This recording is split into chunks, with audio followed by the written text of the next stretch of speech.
Esto es El Diccionario Médico, tu podcast de salud. Y con ustedes, su host, Joana Rodríguez. Hola amigos del Diccionario Médico, bienvenido a otro episodio del podcast. Hoy vamos a hablar de lo que son las enfermedades que trata un cirujano vascular y en especial la trombosis venosa profunda. Pero antes quiero invitarte que si nos estás viendo por YouTube, le dé like a este episodio, te suscriba y active la campanita. Y para comenzar a hablar en el episodio de hoy, te presentamos al doctor cirujano vascular Edgar Vargas. Bienvenido, ¿cómo está? Muy bien, muchas gracias. Qué bueno, es un placer para nosotros tenerte aquí. Y para entrar en tema, vamos a hablar de inmediato. ¿Qué hace un cirujano vascular? ¿Qué trata? El cirujano vascular es el médico, es una rama de la cirugía general. Es un médico que trata específicamente las enfermedades relacionadas con el aparato circulatorio. Dígase arterial, venoso y linfático. La tubería del cuerpo. Así es. La tubería que llevan la sangre y la linfa. Entonces, los cirujanos, para el que no sabe, un cirujano se encarga de actividades que son quirúrgicas, que tiene que hacer intervención, ve cosas clínicas, pero tiene que hacer un manejo ya intervencionista, quirúrgico, que mayormente lo ven en quirófano. Entonces, lo vascular se encargan específicamente, como me dice, de la tubería del cuerpo. ¿Y qué enfermedades tú me puedes mencionar que tiene que ir un paciente a un cirujano vascular? ¿Cuáles entidades? Es importante saber que nosotros tenemos una especialidad que es clínico-quirúrgica. Nosotros atendemos varices, atendemos también la parte estética, que son las telangiectasias, sí. Atendemos también las enfermedades arteriales, atendemos el linfedema, atendemos las úlceras por insuficiencia venosa, atendemos también el cuidado de heridas. Hay algunos cirujanos vasculares que lo hacemos.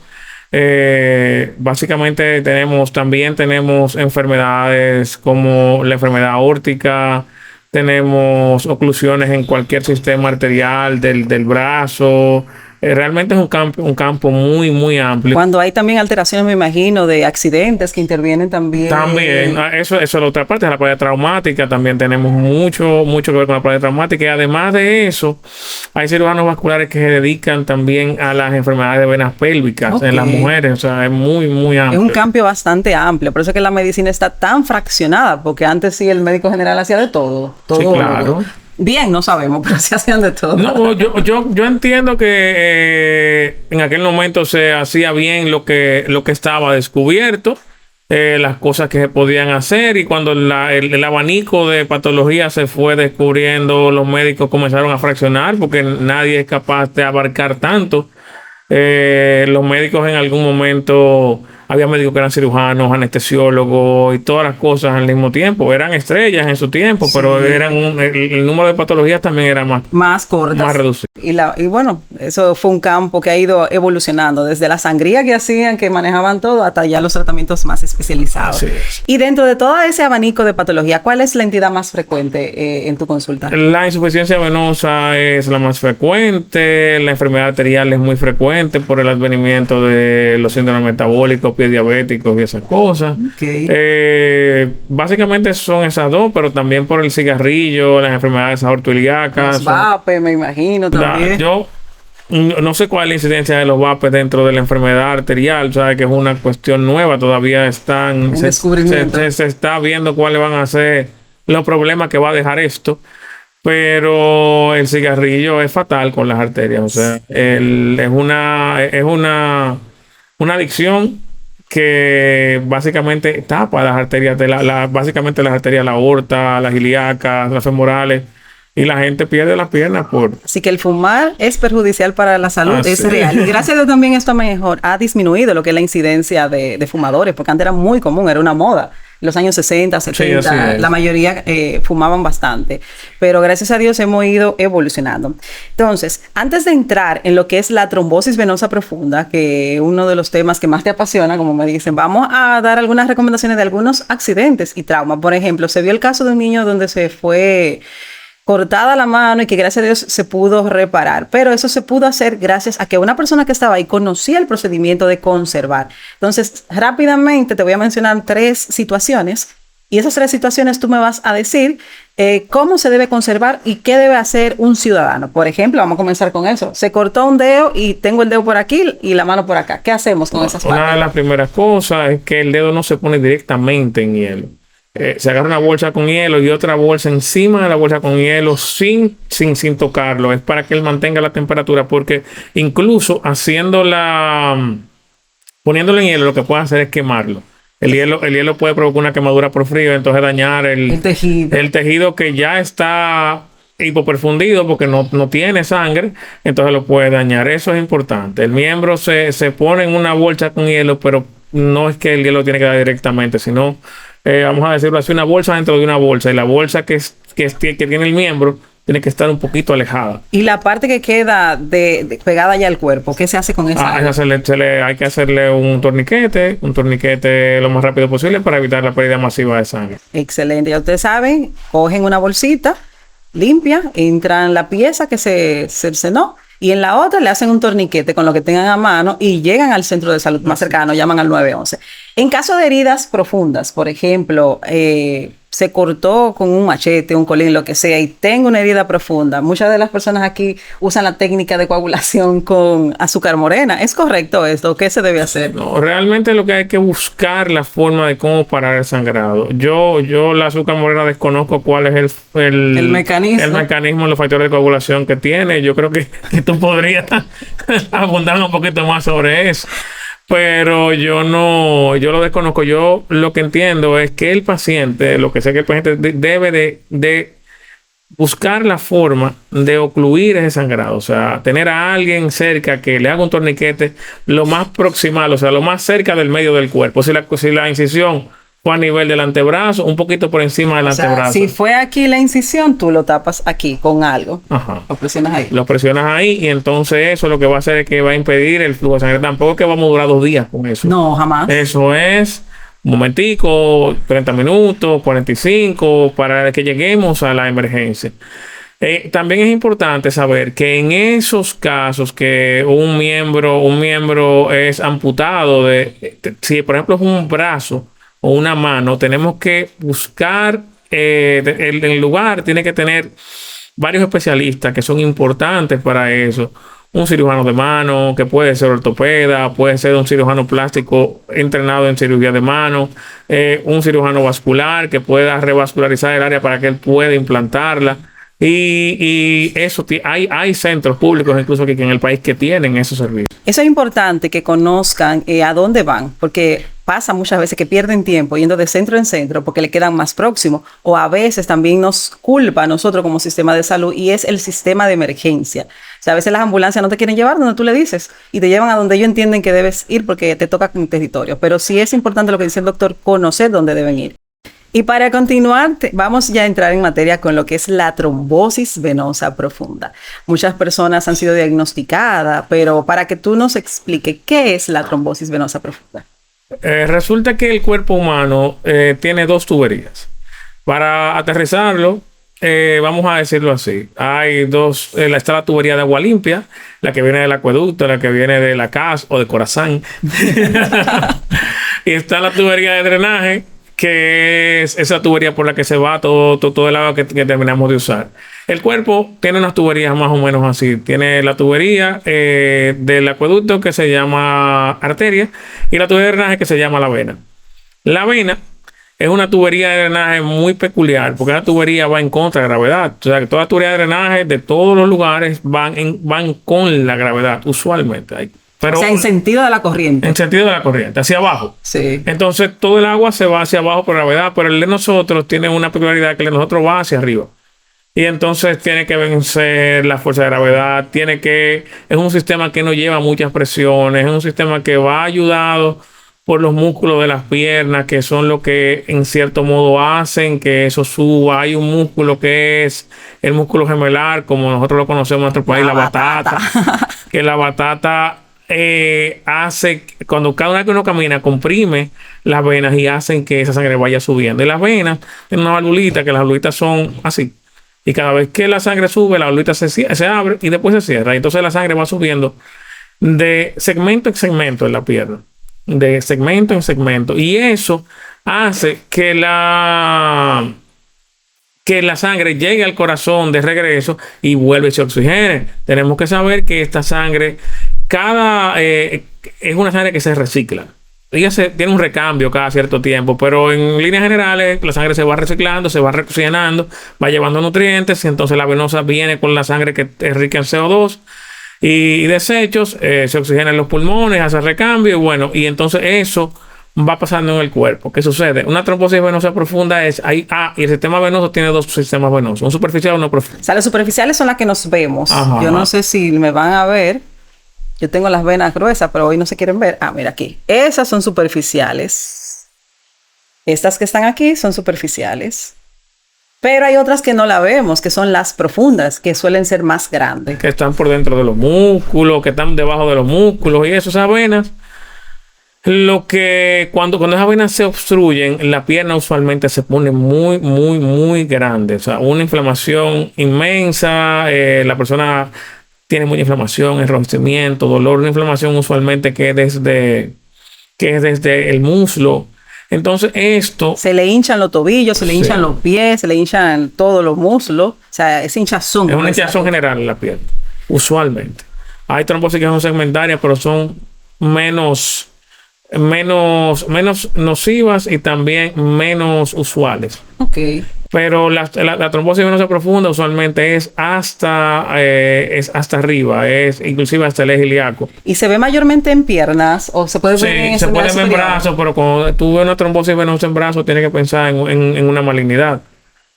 Lo primero que hay que descartar cuando se ve una trombosis venosa en un brazo es una malignidad. O sea, que la común de la trombosis venosa profunda es miembro inferior, o sea, la pierna. Tampoco la descarta la malignidad. Okay. No se descarta la malignidad. Eso es una de las cosas que el médico tiene que pensar y tiene que mirar el cuadro clínico del paciente para saber por qué hace trombosis venosa profunda. Porque esto no es solamente tratar el cuadro de trombosis, sino es tratar al paciente como un todo. No debes... obviamente, atiende a la trombosis, pero si el paciente tiene un déficit de proteína C, proteína S, factor de von Willebrand, que son cosas que son hematológicas, tú tienes que contactar con un tomatólogo y decirle, mira, vamos a agarrar y vamos a estudiar a este paciente. Si ves que es una paciente que tiene historia de muchas pérdidas, de muchos embarazos perdidos, deberías de pensar tal vez en un síndrome antifosfolípido y todas esas cosas. Incluso hay pacientes que por esas cosas debían de estar anticoagulados toda su vida.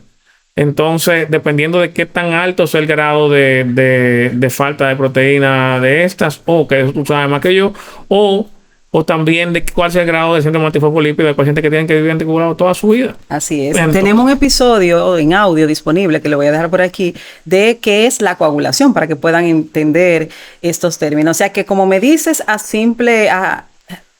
como sintetizando, la trombosis es lo que se ve. O sea, la trombosis se tapó la vena, pero no es la causa en sí. La causa hay que investigarla. Así es. La causa ya sería con los hematólogos, que mayormente son entidades que se dan en adultos. Los niños no suelen tener tantas trombosis, a menos que no tengan una condición hereditaria, que son todas las que tú has mencionado ya, que pueden verse. Y hacen otros tipos también de trombosis, otros tipos de entidades. Malignidad, para lo que no entiende, es lo mismo que cáncer, porque a veces la persona como que no entiende que son sinónimos, para aclarar ese punto. Entonces tenemos la trombosis, está la pierna hinchada, el paciente llega. Sabemos que se da mayormente en miembro inferior, pero ¿quiénes le da más trombosis? ¿Los hombres o las mujeres? Las mujeres. Las mujeres más. Sí, porque inclusive la insuficiencia venosa es más frecuente en mujeres. Entonces, ¿qué sucede? ¿Qué es la insuficiencia venosa? La insuficiencia venosa es estas valvulitas que teníamos. Estas valvulitas van cerrando y va subiendo por segmento la sangre. Pero hay personas que nacen o se desarrolla o por una situación la válvula no cierra. Ok. Cuando la válvula no cierra, entonces cuando la válvula quiere cerrar, la sangre sigue devolviéndose. Esto provoca un éxtasis venoso. El éxtasis venoso hace que la sangre... El éxtasis venoso es cuando porque comparamos ahorita las arterias de la vena con tuberías de PVC, pero no lo son. Son tuberías que son flexibles, una más que otra. La vena, son como la vejiga. Sí, la vena es una tubería que se extiende bastante fácil. Entonces, cuando ella se ve llena de sangre, se va llenando, la válvula incluso tiende a desapartarse un poquito y se vuelve incompetente por esa situación. Entonces, esta vena acumula sangre y la deja posada la sangre básicamente en el pie. ¿Y qué pasa con una sangre que usted la deja posada en una cubeta? Bueno, se coagula. Los vasos sanguíneos... Se pone espesa. Sí, los vasos sanguíneos no tienen características por las cuales la sangre no se coagula dentro de ellos. Pero bajo circunstancias específicas se pueden coagular igual como si fuera un lugar que no tienen flujo. Entonces, por eso es que sucede la trombosis venosa profunda. Una de las cosas que puede hacer que tenga una trombosis venosa profunda es tener una insuficiencia venosa sin tratar. Otra cosa fue todo lo que dijimos antes, los síndromes, los factores y todo eso. Y otra cosa es una obstrucción. Por ejemplo, una persona que tenga unos miomas gigantes, que son unos tumores que son en el útero. Mayormente nos da a todas las mujeres después de cierta edad. Un mioma gigante puede recostarse en la vena ilíaca. Eso ha pasado. Hemos tenido casos que ese mioma hace que la vena se ensanche. Y esa vena no puede vertir la sangre a la vena cava, y ahí viene la trombosis venosa. Entonces, una de las cosas que hay que hacer es corregir la trombosis venosa. Y después de corregir la trombosis venosa, bueno, entonces en ese momento hablar con ginecología para que sepamos qué vamos a hacer con ese mioma. Claro, buscar ya controlar lo que le está ocasionando. Y para ya entrar un poquito más en los síntomas, mencionamos el edema, pero ¿qué otros síntomas pueden estar acompañando a la trombosis venosa? ¿Qué otra cosa puede sentir la gente? Eso es una cuestión aguda. Eso no es una cosa que va a durar 3 o 4 días. Okay. Eso es un edema fortuito. Rápido, 3 o 4 horas, mucho, la pierna se vuelve dolorosa porque es un edema muy rápido. Entonces es un edema muy rápido, puede tener eritema, pesadez, las piernas se ponen muy pesadas, porque es imagínate a una vejiga que le va entrando agua, pero ella va extendiendo. O sea, no tiene por dónde sacar el agua. Entonces eso pasa con la pierna se va inflando, al punto de que entonces llega un momento, incluso hay cosas de trombosis, que hay tipos de trombosis que pueden hacer hasta llegar a tener en riesgo la pierna en el agudo. Oh, que se puede perder la pierna. En el episodio agudo. Oh, padre. Ya ustedes saben, cualquier síntoma que sientan que se le hinchó algo, corriendo para un especialista a que le puedan tratar. ¿Y qué factores de riesgo? Ya mencionamos que hay causas, pero qué cosas ya mencionaste también el cigarrillo, que también daña bastante lo que son las tuberías, pero qué otros factores de riesgo tenemos que pueden agudizar más, hacer que eso se pueda presentar más rápidamente? O acelerar lo que es la presencia de una trombosis venosa profunda. La obesidad. El peso. Yo sé que ahora yo voy a hacer una capita aquí, porque yo sé que ahora estamos en la era de aceptación, pero aceptación no quiere decir que usted tenga una condición y no busque solucionarla. Entonces, la obesidad es un problema de salud. No es que nosotros somos extremadamente delgados, porque yo todavía estoy dentro de un sobrepeso permitido, hasta cierto siento que no me está afectando, pero la obesidad sí trae muchos factores de riesgo. Sí, así es. ¿Qué otros factores tenemos? En la toma de pastillas anticonceptivas hormonales es importante saber que eso, dependiendo del caso, si es una persona que tiene insuficiencia venosa, pero siempre, y un exceso también de la toma de pastillas anticonceptivas. Hay personas que usan el anticonceptivo de una manera poco ortodoxa, por así decirlo, para suspender ciclos y esas cosas, y lo usan así. Yo he tenido pacientes que ha pasado eso y una cosa al otro día amanecen con la pierna hinchada. Ay, padre, tienen que tener cuidado con las automedicaciones o las recomendaciones de los vecinos, las vecinas, porque usar medicamentos sin conocer los riesgos, por eso es importante la planificación con un especialista. Deben ir a su ginecólogo y en caso de que presente algún síntoma, tienen que consultarlo para derivarlo a otro. ¿Qué otros factores podemos tener así, a grosso modo? Ya mencionamos anticoncepción, mencionamos obesidad, mencionamos cigarrillo. No, y cualquier enfermedad hematológica que sepamos que podemos tener, una coagulopatía que tengamos, eso puede, y los síndromes antifosfolípidos. ¿Sabe qué pasa mucho a nivel de pediatría? Que a veces esos pacientes, como tienen entidades que son diagnosticadas temprano, y como ellos no hacen tantos factores de riesgo en la infancia, en la adultez se pueden descuidar. Así. Entonces, muchos no lo saben, porque puede ser que no se hayan diagnosticado, pero otros sí saben y descuidan totalmente su seguimiento, y más cuando uno le da de alta, que ya cumplieron los 18, dejan de ir al hematólogo y ahí vienen las complicaciones. Entonces es una recomendación que si usted tiene una entidad diagnosticada, déle seguimiento, porque puede tener otras complicaciones. Y para continuar hablando de la trombosis, ya tenemos los síntomas, vemos cuáles son los factores de riesgo, pero ¿cómo se hace el diagnóstico de una trombosis venosa profunda? Básicamente el diagnóstico de la trombosis venosa profunda es con ecografía Doppler. Un Doppler te lo hacen en la emergencia cuando llegas. El ecografista usualmente ve la trombosis, que es extensa, poplitea, femoral. O sea, ve el tapón, ve el coágulo. Ve el coágulo. Las venas tienen una cosa muy interesante, que las venas a la ecografía son compresibles. Las arterias no. La ecografía es una prueba for dummies. Yo le digo así, pero es en modo de chanza porque no la ecografía, la compresión de la vena. La compresión de la vena en la ecografía, porque es muy fácil ver la arteria y la vena. En la ecografía, las venas se comprimen, las arterias no. Ay, ay, ay. La vena que no se comprime cuando tú le pasas el ecógrafo tiene algún material intraluminal y entonces que no la deja comprimir. Y por eso ya sabes que esa vena tiene, pero la imagen también te deja ver un material un poquito más hiperecoico, o sea, como más blanco dentro de la vena. Eso se puede notar. Y así que el ecografista sabe cuál fue el problema que la trombosis está presente dentro de la vena. Ah, excelente. ¿Y qué otras pruebas podemos hacer si hay algunos otros estudios? Ya sabemos que con el Doppler podemos ver si hay una obstrucción y las características que mencionaste, pero ¿hay algunos otros estudios que puedan ayudar a complementar el diagnóstico? ¿Con eso es suficiente? Sí, el Doppler es el gold standard. Ok. Pero hay de estudios, sí. Puedes acompañarlo con el tan abusado Dimerode. Ay, sí, me tienen mortificada. Con el tan, no, porque el Dimerode ha venido a hacer una prueba abuso a raíz de nuestro COVID-19. Sí. Pero, y también puede hacer una angiotomografía. Si el paciente tiene, porque la trombosis venosa puede desencadenar en un trombo pulmonar. Ok. Es una complicación. Es una complicación que a veces puede ser. Un trombo en el pulmón. Que puede ser mortal. Entonces, si uno tiene una sospecha de que el paciente tiene esto, hay que hacer una angiotomografía pulmonar. Ok.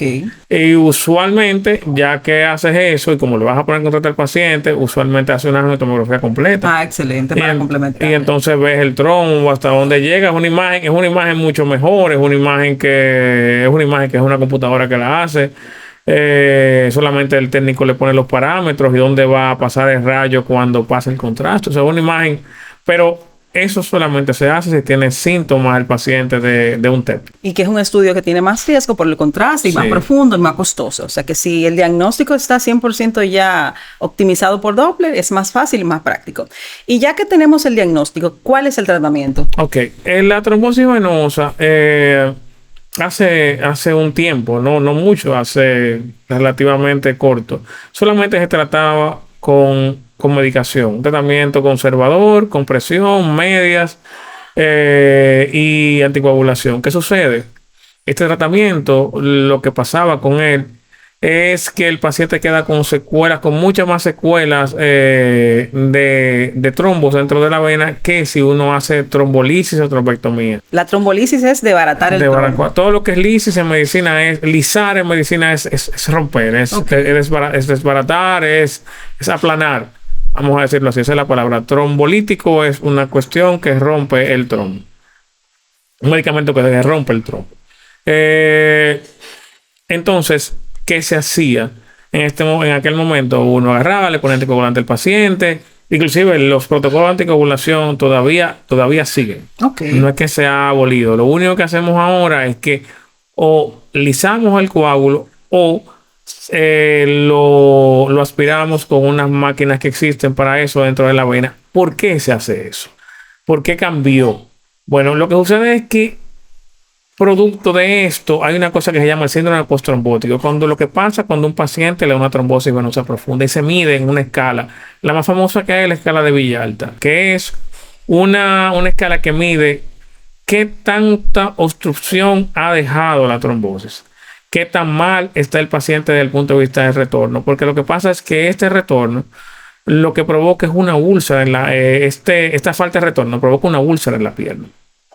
Entonces, cuando la pierna se va hinchando, la pierna se hincha, crea desconfort, crea dolor, pesadez, y además de eso, la piel de la cara interna de la pierna se va ennegreciendo. Okay. Entonces, sabes que el depósito de los metabolitos de la sangre, la hematocilina y esas cosas, es enemigo del tejido celular subcutáneo. La piel se nutre por el tejido celular subcutáneo. Hay que estar los vasos que nutren la piel. En el momento que ese tejido se muere, la piel se ulcera. O sea, el tejido que está debajo de la piel. Sí, la grasita. Esa grasita que uno tiene debajo de la piel, esa grasita es la que hace que la piel se nutre. En el momento que esa grasita se fue, pues ahí que están los vasos que le dan la comida a la piel. En ese momento que eso se pone acartonado, se pone duro, en ese momento la piel se le abre una úlcera. ¿Qué es lo que tratamos de evitar a largo plazo? Porque esos pacientes a los 2 o los 3 años tienen ya la úlcera establecida. Una úlcera de un difícil manejo. Entonces, ¿qué se hace? ¿Cuál es la terapéutica de esto? Bueno, se saca el trombo, se lisa el trombo, o sea, lo eliminamos, pero no eliminamos todo casi siempre. O sea, el trombo queda, una gran parte eliminada, queda con mucho flujo e incluso la válvula queda envuelta a veces en el trombo. Okay. Y a veces queda afectada ya por el trombo, pero nosotros de una tubería que estaba totalmente tapada, destapamos una gran parte, un 70, un 80%, y entonces ya el flujo de esa tubería es mucho mayor. Cuando agarramos a eso, además de eso, le unimos la media, que la media viene siendo como una válvula que nosotros ponemos, porque la media es un dispositivo mecánico que soluciona una deficiencia mecánica, que es la deficiencia de la válvula. La insuficiencia. La insuficiencia venosa. Pero la insuficiencia venosa usualmente siempre queda, pero vamos a verlo así. ¿Qué es peor? Una tubería del todo tapada, que está insuficiente, una tubería destapada casi del todo, que tiene algo de insuficiencia. El flujo de la sangre puede subir y si le pones una media el paciente siempre va a estar bien. Ah, excelente. Hay una cosa muy importante con el asunto de las medias. Las medias no son eternas.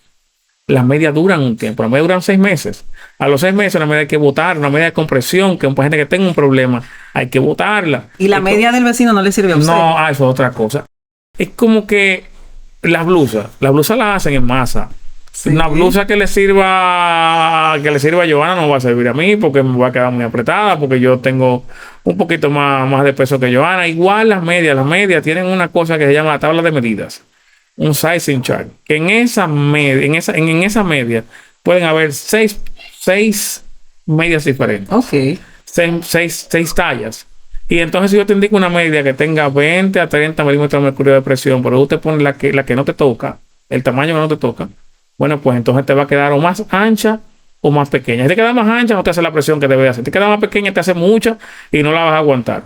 El fin es que en el lugar donde te venden las medias, por obligación, deben de medirte el tobillo y la pantorrilla y buscarte en la tabla de medidas. Y cuando te busquen ahí, incluso tú le puedes decir, déjame ver cuál media soy yo, porque si no, eso es un disparate. O sea, hay que saber comprar las medias y usar la que les toca. Entonces ya hablamos de tratamiento, ya hablamos de la importancia de lo que es el trombolisis, de por qué esas medidas se implementaron y que ha mejorado lo que son las complicaciones como las úlceras, pero también vamos a hablar, mencionaste ahorita que una de las complicaciones que puede hacer la trombosis aguda es un tromboembolismo pulmonar y tenemos las úlceras. Hay otras complicaciones también que se puedan agregar.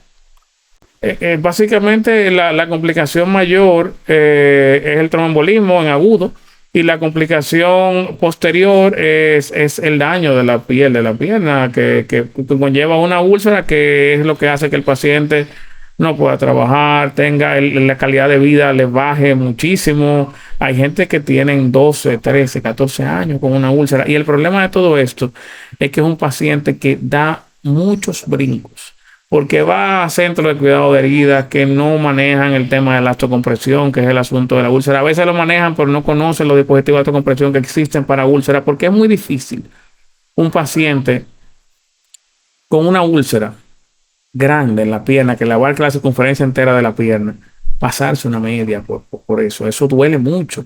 Entonces, para eso hay dispositivos que son más adecuados para gente con úlceras grandes. Entonces, eso hay que conocerlo, eso hay que haberlo visto alguna vez. Eso no se conoce en todos los lugares. Entonces, el paciente le dicen, ponte esa media. Si no te pones la media, no te va a curar. Es verdad, no se va a curar. No hay forma de curar una úlcera sin ponerse la media. No hay forma, no existe. Si no se pone la media, no se cura. Pero hay que buscar la forma de que el paciente haga el tratamiento posible. Claro, y que sea más cómodo y llevadero para ellos. Ya estamos casi llegando a las etapas final, pero antes quiero que me aclare 2 términos, la diferencia. Mencionamos embolia y trombosis. ¿Es lo mismo o tiene alguna diferencia? No, el émbolo es un coágulo que corre por el sistema sanguíneo, y la trombosis puede ser que de una trombosis salga un émbolo. Ok. Es diferente. La trombosis, vamos a decir que es un coágulo establecido en un vaso, y el émbolo es un coágulo que se desprende. Y anda circulando por toda parte hasta que llegue a tapar. Hasta que llegue al lugar que el azar le permita. Y se quede ahí provocando lo que sea. Recomendaciones finales que podamos mencionar. Por ejemplo, esas personas que ya han sido tratadas, que se le hizo todos los procedimientos, tienen sus medias. Esa es una de las recomendaciones, de que deben usar su media de medida. Pero ¿qué recomendaciones en el estilo de vida debe seguir una persona ya con un tratamiento para un tromboembolismo pulmonar? Para una trombosis venosa profunda. Sí. No debe de engordar. Una persona que ha tenido una trombosis venosa profunda estable, no debe de engordar, porque lo que sucede es que la vena, como yo le dije, es una entidad distendible. Entonces es un tubo de que se distiende. Cuando uno engorda, queda al lado de la columna la vena. Es una cosa que queda allá atrás. Entonces, cuando usted ese tubo, imagínese que usted pisa una manguera, cuando usted agarra y le pone esa cantidad de peso, incluso hay una insuficiencia venosa que es relacionada con la obesidad. No tiene nada estructural el paciente. Estructuralmente no tiene absolutamente nada, pero los pies se le hinchan, tiene pesadez, cansancio. Usualmente esa insuficiencia venosa es bilateral. Usted ve que los cambios son bilaterales. Cuando es de ambos lados. De ambas piernas se hinchan igual y todo igual. Entonces ya ahí hay que pensar en algo más central. Que eso también nos pasa mucho. Los pacientes van por edema, pero cuando vemos el edema es bilateral, puede ser un antihipertensivo, un congestivo, que los congestivonistas tienden a algunos pacientes, son medicamentos muy buenos, no que no lo son, pero algunos pacientes tienden a hincharlo. Entonces ahí hay que ver si el paciente puede cambiar, si el cardiólogo le puede cambiar el tratamiento, porque hay veces que hay pacientes que no pueden dejarlo porque la hipertensión es súper agresiva.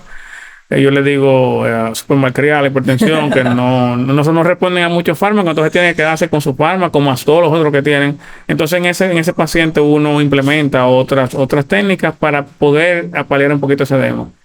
Pero eso es lo que uno entiende. Cuando el edema es bilateral, es una cuestión central, y la obesidad es una de las causas de ese edema bilateral, es una de las causas de insuficiencia venosa, es una de las causas de que los síndromes postrombóticos también se pongan mucho más agresivos.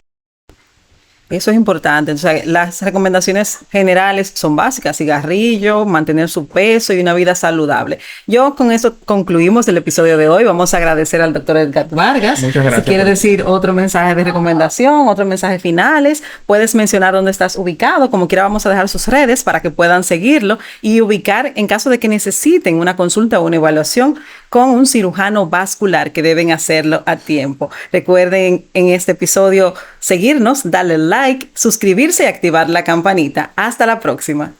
Muchas gracias.